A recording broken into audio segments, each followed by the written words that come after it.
Hello and welcome to the Gooner Talk, back again with you guys for another episode of the Arsenal Transfer Show. Joining you every morning live from the TGT Stadium, keeping you up to date with everything Arsenal and, of course, everything surrounding the transfer window as we draw closer to its conclusion. However, we are emboldened and invigorated by the return of the Premier League season, in which Arsenal managed to get off to a perfect start with a 2-0 victory over Crystal Palace.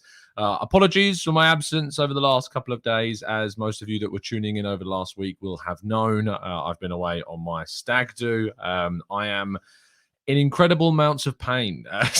Is why I am. I'll talk more about that after the news, because I don't want to waffle on for too long about that, because I know how precious time is for so many of you. So without further ado, let's say good morning to people joining us in the chat box today. Matt G, good morning to you, to Kaiser, to Anthony, to Sean. I have kind of, to a certain degree, recovered at least. Lee, good morning. Kieran, Olu, hope you're doing good. Hope you're doing well. Paul, good morning. Jose, Stevie, Drag, Marcus, Colin, Amir, good morning. I have indeed survived. But thank you so much, guys, for coming and joining me. And yes, Dan, back to it. Wearing black on the normal morning shows. What else would you expect? Nothing is the correct answer. Let's jump on and talk about the news stories for today. Of course, Arsenal winning has to take the first spot.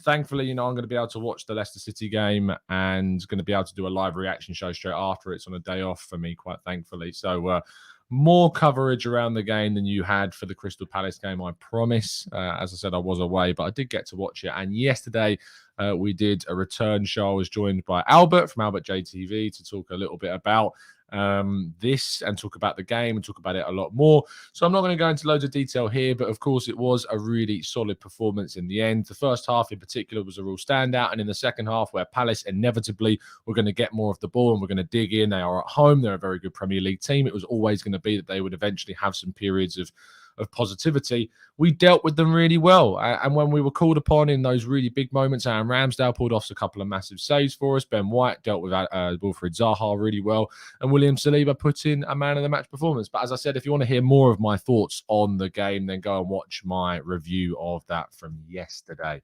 United, however, could not pull off an opening day victory, and instead fell to a 2-1 defeat at home to Brighton. Now, this is a Brighton side, of course, without Yves Bissouma and without Marc Cucurella. It has been quite amusing to watch how bad they were. They were utterly poor, and quite like Dan, my day was brightened up by the results, certainly indeed. It's great to see. But what I would say is one of the things, despite the amusement of Manchester United losing, standing out was the poor VAR decisions continuing into a brand new Premier League season. Not only was Scott McTominay not sent off for this horrific tackle, but also Brighton somehow weren't awarded a penalty for a clear foul in the box that should have been overturned. It was exactly the same decision.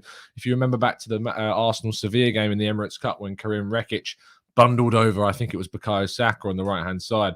It was exactly the same, and it wasn't given. It's just that lack of consistency once again in the Premier League, and it does not set a good tone for a new season, seeing these decisions once again got wrong. Hopefully we see change very, very soon indeed. Now, Nuno Tavares made his debut and scored quite the goal and received an 8 out of 10 from L'Equipe, a notoriously strict and harsh newspaper for ratings, as he made his debut and won that man of the match, as well as they beat Reims. Of course, you love the pronunciation of Reims. And I get to say it one more time, because not only did Tavares get man of the match and score, but following Balogun, who plays now for Reims, also did score and got on the score sheet. It was an opportunistic finish at the back post after a cross into the box. I'm hopefully going to be bringing you some updates on both players and their months away from Arsenal with Ben from the Marseille View throughout the course of the season. We'll be doing those shows every single month, time permitting, of course. So make sure you're subscribed, and you'll be getting a tactical breakdown loan report on each of, hopefully, as many of our loanees as feasibly possible. Speaking of our loanees, Charlie Patino made his debut for Blackpool as they lost to Stoke. He stood out in his small cameo coming off of the bench and has already taken to the hearts of Blackpool fans who have got a chant that I'm sure you've seen going around your social feeds. But in that game, Harry Clarke scored for Stoke, who is, of course, also on loan from Arsenal. He's been playing for a bit in Scotland with Ross County and Hibs, but now has returned to play for Stoke and will hopefully be increasing his value even more playing in the Championship this season. The under 21s won 3-1 against Manchester United. Marquinhos got on the score sheet, as well as Kyle Edwards, who's returned from his small injury, and Miguel Aziz. And Tomiyasu also featured, starting the game on the right-hand side as he builds back from his fitness problems. Interesting that Fabio Vieira, though, was not involved, or Smith Rowe as well was not given any opportunities to play. Let's hopefully see some positives on those guys as they return from their fitness issues as well. Pablo Mari looked pretty certain to be joining Monza on loan with an obligation to buy should the Italian side stay in Serie A next year. However, Hellas Verona have come forward with a possible permanent offer that Arsenal would certainly be much more open to accepting. There is an expectation that Mari will make his decision very soon, and it's now between Monza and Hellas Verona. Arsenal would, of course, prefer the permanent move. We're unsure on the specific details of a potential fee, and we'll get those to you as soon as we learn of them. But at the moment, it looks as though Pablo Mari will be joining an Italian side of either Hellas Verona or Monza. But for me, I think the permanent deal to Hellas Verona seems the one that Arsenal would be more inclined to accept at this stage.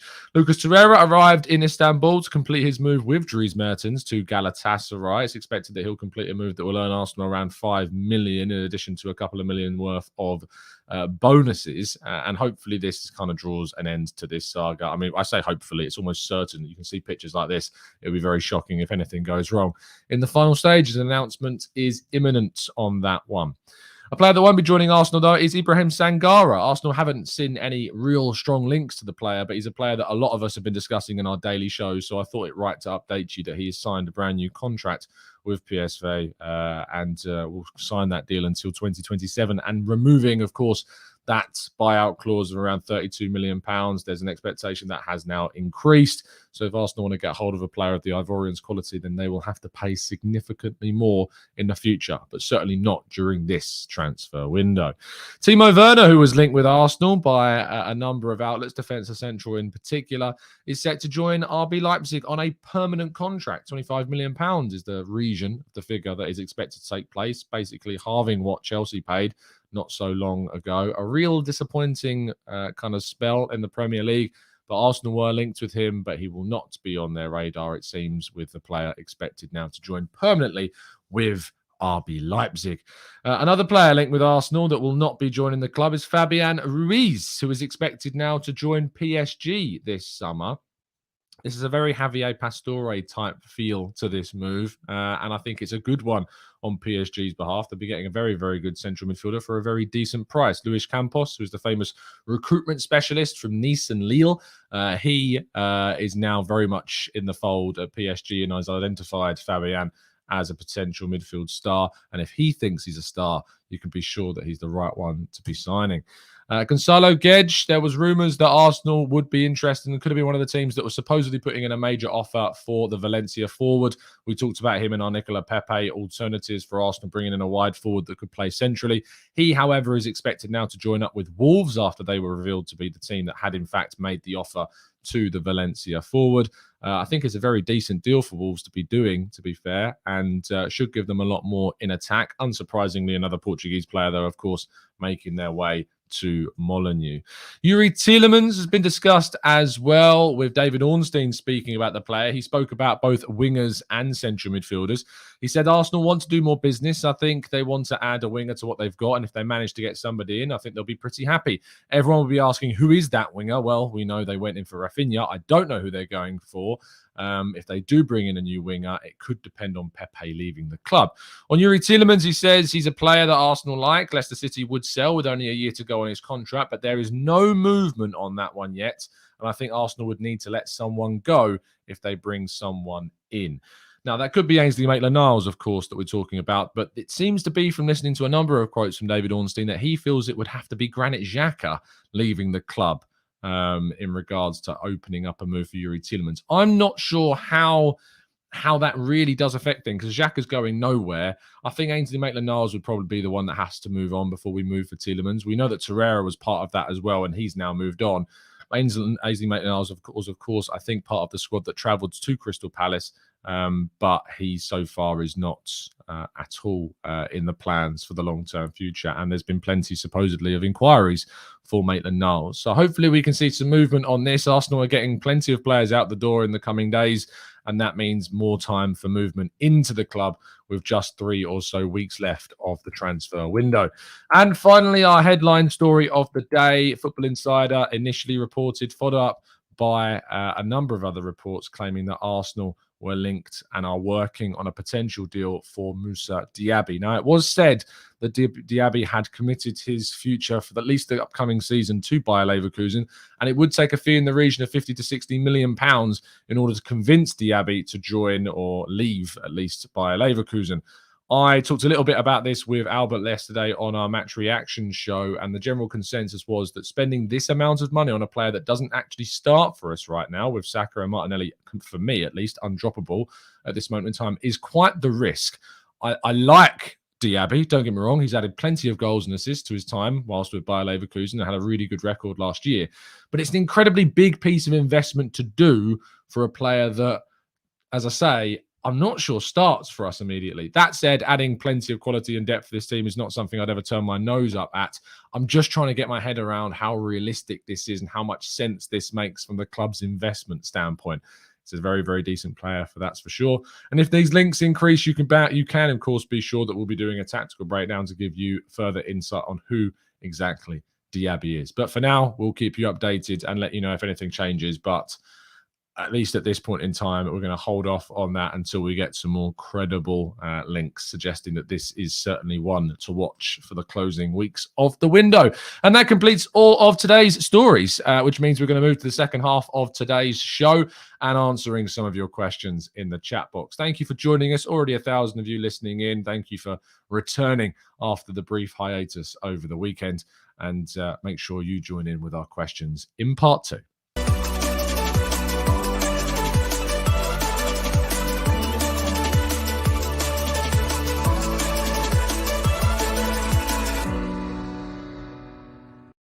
Okay, let's jump into the chat and see what you guys are saying. Let's go to Olu, who says, hey, Tom, perhaps Smith Rowe will now move permanently to the midfield and Diaby with the first choice left wing / right wing. Is there a future for Emil Smith Rowe in that left-sided number 8 role? I'm not sure whether or not that is where he can play in the long term. We'll have to wait and see. I do think there is scope to try it, but I'm just not sure that Smith Rowe's future lies in a deeper central midfield role. Let's see. Reece says, Tom, do you think wingers from the German league don't cut it in the Prem? Bailly, Werner, Sancho. Do you think Diaby will be the same? I don't know if that's necessarily true. Heung-min Son has had a brilliant career in the Premier League for Spurs, rather irritatingly. I don't think that we've seen enough of Bailly yet. I don't describe Werner as a winger either, and Jadon Sancho is playing for Manchester United. There are, I think, outside factors that affect all of those players. I don't think Bailly's had enough time. I don't necessarily think Bailly, I think pronounced Bailey, or I'm saying Bailly, like the Manchester United centre-back. But Bailly, I don't think is... I never saw him as a potential success in the Premier League. His style doesn't necessarily suit that of a Premier League winger that would, in my view, succeed. So I'm not sure he would have been the right choice. But Heung-min Son, you look at what he's managed to do from a wide position, coming in from Bayer Leverkusen himself. So maybe Diaby can follow that kind of pathway, coming from the same club into the Premier League. We'd have to wait and see. Bizarre says, do you think Pepe is staying? For now, there's no suggestion that he's leaving, besides the fact that there's been talk constantly over the summer that he was open to a move and that Arsenal were open to selling him. But we've had no concrete links with anyone that says they're going to make an offer, no one that says they're going to come in and try and take the player away from Arsenal. So it does seem a little bit unlikely at this stage that deal would happen. If anything changes, you can be sure, though, that we will be the ones to tell you. Moss, who currently sits at the top of our fantasy league, says, Brentford got 2 Schmeichel-less Leicesters. Surely we're getting 3 points, Tom, and your Canada Gooner scarf made it to Selhurst Park, so it's a winner. Love that. I look forward to taking that off Harry's hands when I see him next. Thank you, Chris, for bringing that in. I'm actually off for the Leicester game. I was a little bit annoyed that I didn't work that out sooner and get myself a ticket, because that game is going to be sold out. But it's fine, because we're going to be doing plenty of content surrounding that game. Perhaps a watch along. I've never done a Premier League watch along. I don't think I'm going to do that unless there's a ridiculous outcry for it. But yeah, there'll definitely be a reaction on the whistle at least. So I look forward to bringing you that. Gary Griffin says, Tom, given the fact that we have done transfers that are under the radar, do you think our centre mid target may not be the players that we've been linked with? I know that we've done a lot of work under the radar for players like Fabio Vieira, for instance. A lot of our sales have still come out of the radar and come out of absolutely nowhere at times. It would be quite a surprise at this stage of the window if still they've managed to keep the centre midfielder and winger, could be both of them, under wraps. That would be pretty impressive.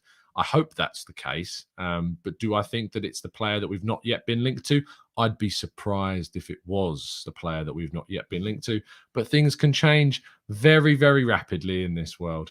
Aksha says, hypothetical question, as we don't know the numbers, but would you sell Marie permanently to Verona now, or accept hypothetically 2 to 3 times the fee for a loan/obligation to Monza if they stay up? If it was an obligation, if they stay up and it was 2 to 3 times the figure, I think I would. Yes, I'd be more tempted to accept that financially for Arsenal.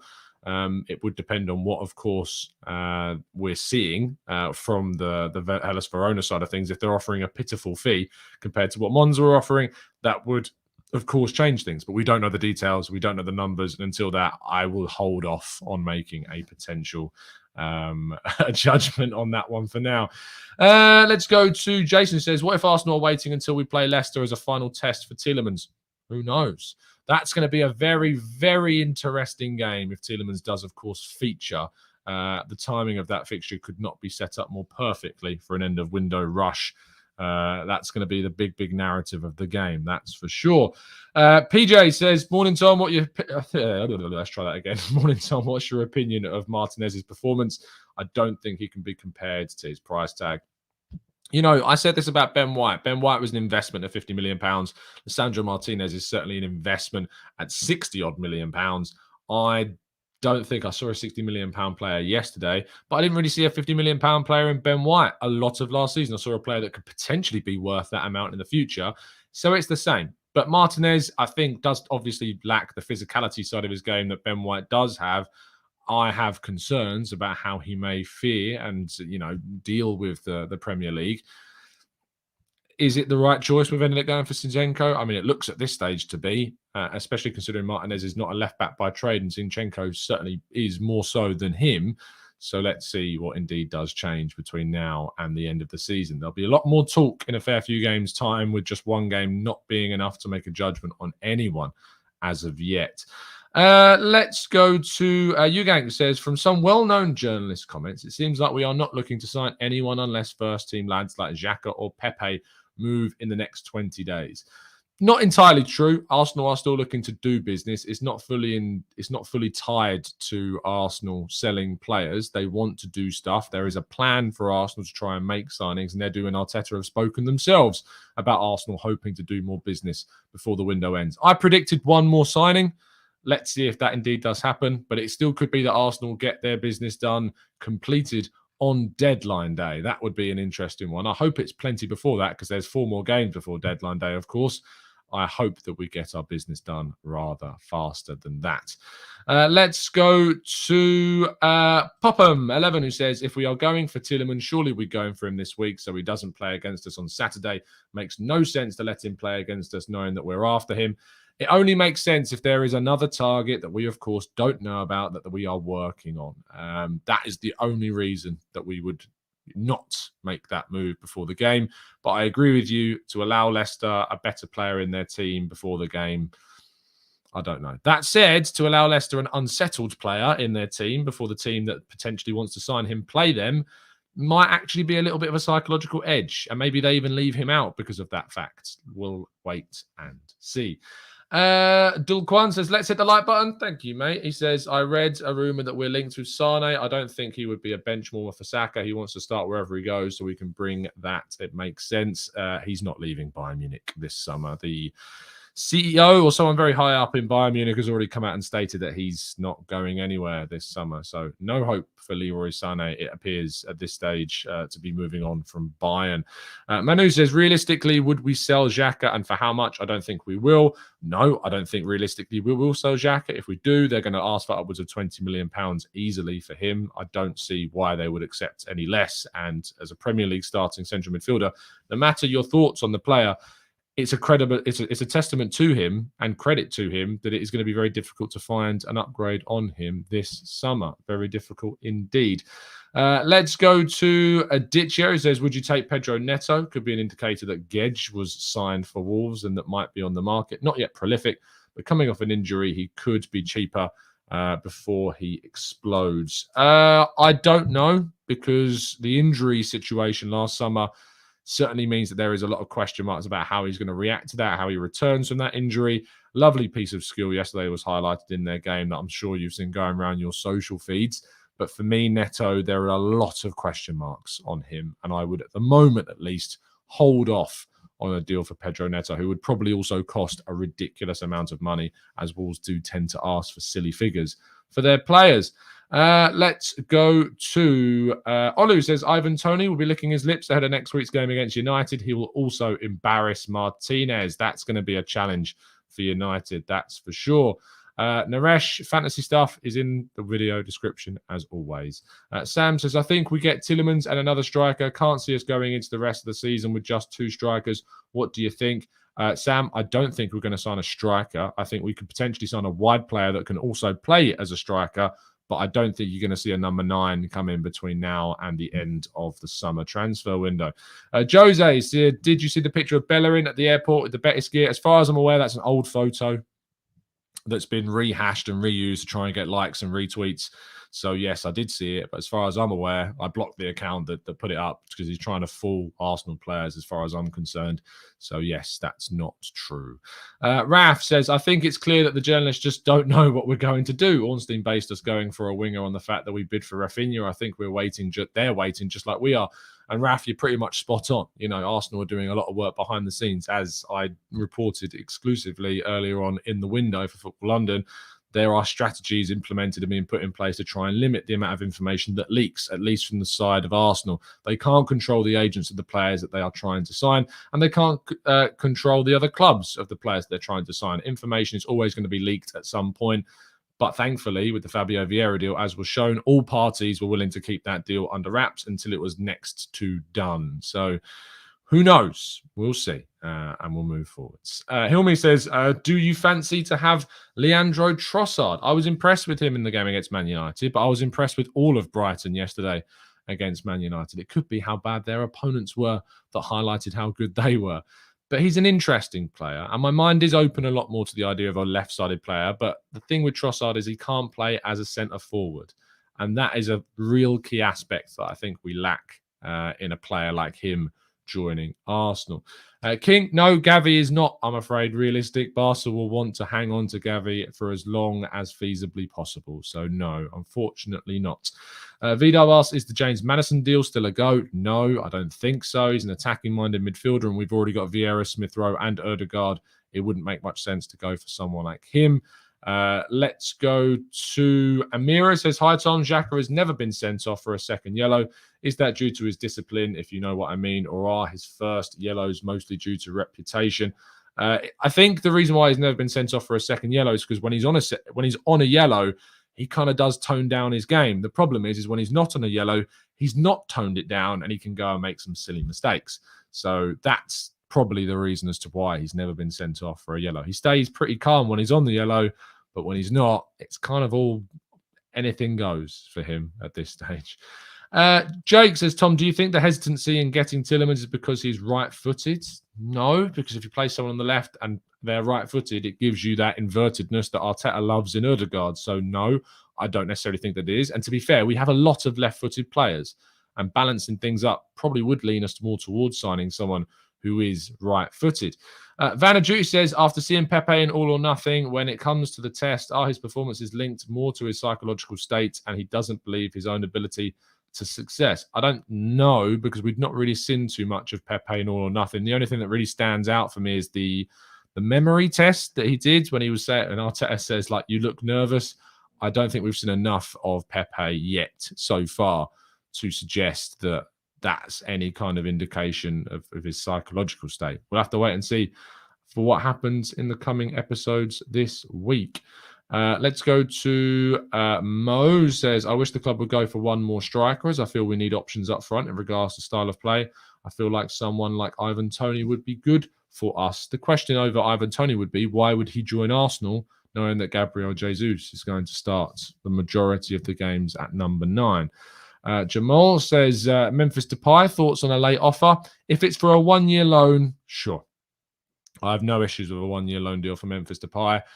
But if it's on a permanent deal, just no. But as opposed to bringing no one in, and you know, if he's the option to bring on loan, I'm fine with that for a loan deal. Bellingham next season, says Reese. I mean, we'd be having to get Champions League football to have any chance of that.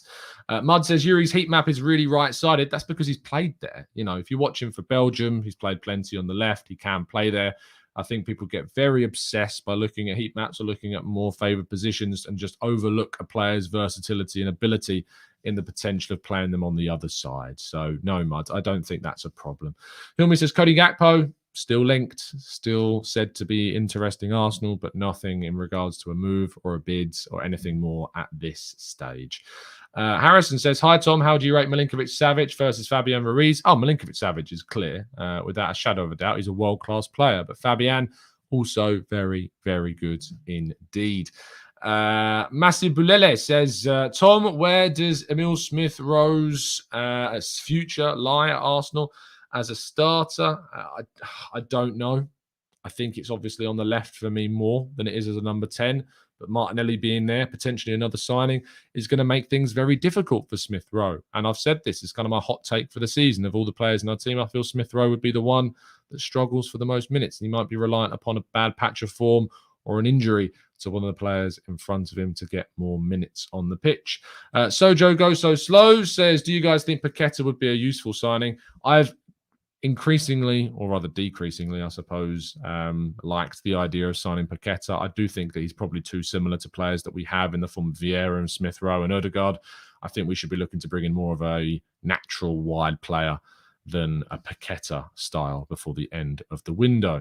Marcus says, when will Vieira ever play for us? Hopefully soon.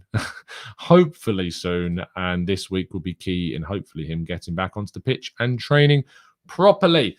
And that is where we are going to finish things. Thank you so much, guys, for tuning into the show. As always, I'll be back probably this evening, either here or on the Arsenal Lounge, as we usually do our shows on a Monday night. Thank you so much, guys, for listening. Drop a like on the video. Subscribe to the channel if you're new around here. Thank you for joining me once again after a small break over the weekend. But we're now back and ready to go through it all over again. See you guys very, very soon. A fantastic start to your week. And as always, up the Arsenal.